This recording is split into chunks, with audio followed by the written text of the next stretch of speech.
ఒక ఇల్లు ముఖ్యంగా వాస్తుశాస్త్రానికి ఉండాలంటే వాటి కొలతలు చాలా ముఖ్యం. వాస్తు శాస్త్రంలో అన్నిటికంటే కిటికీలు, ద్వారాలు, ఎత్తులు, తగ్గులు, మెట్లు, సెప్టిక్ ట్యాంకు, సజ్జలు, సెల్ఫులు, ఈ రూములు, ఇవన్నీ గేట్లు, మెట్లు, బాత్రూమ్లు, వీటన్నిటికంటే మొట్టమొదటి ప్రాధాన్యం కొలతలు. ఇంటి లోపల కొలతలు, దేవాలయానికైతే బయటి కొలతలు, మనుషులు ఉండేటటువంటి గృహాలకు ఇంటికైతే లోపల కొలతలు ఉండాలి అని. అవి శాస్త్రీయమైనటువంటి కొలతలు ఉండాలి.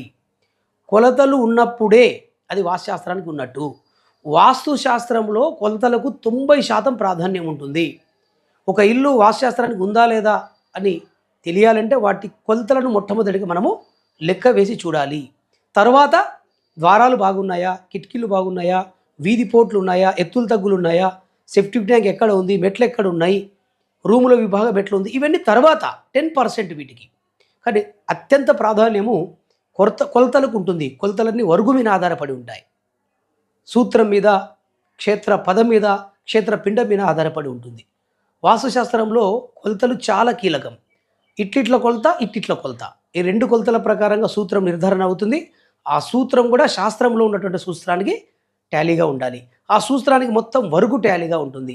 ఆ సూత్రం అంతా ఇంటి యజమానికి, ఇంటికి ఉన్నటువంటి ఫలితాల మీద ఆధారపడి ఉంటుంది. ఇది అత్యంత కీలకమైనటువంటిది అని. ఒక మనిషికి జాతకము ఎంత ముఖ్యమో అంటే అతడు పుట్టిన టైము, డేటు, వారము, నక్షత్రము, పుట్టిన డేటు, టైం ఎంత ముఖ్యమో ఇంటికి 2 కొలతలు కూడా అంత ప్రాధాన్యం. కొలతలు లేని ఇల్లు కలతలు చెందును అని శాస్త్రం. కొలతలు ఉండి మిగతా విషయాలను పాటించాలి. ఇప్పుడు ఈ ఆధునిక శాస్త్రంలో అన్నీ పెట్టుకుంటున్నారు, కానీ కొలతలు పెట్టడం లేదు. అది శాస్త్రం కిందికి రాదు. ఒక ఇల్లు శాస్త్రానికి ఉందంటే వాటి కొలతలు చాలా శాస్త్రీయంగా ఉండాలి అని. ఆ శాస్త్ర ప్రకారంగా కొలతలు ఉన్నప్పుడే అది శాస్త్రానికి ఉన్నట్టుగా భావన చేసుకోవాలి.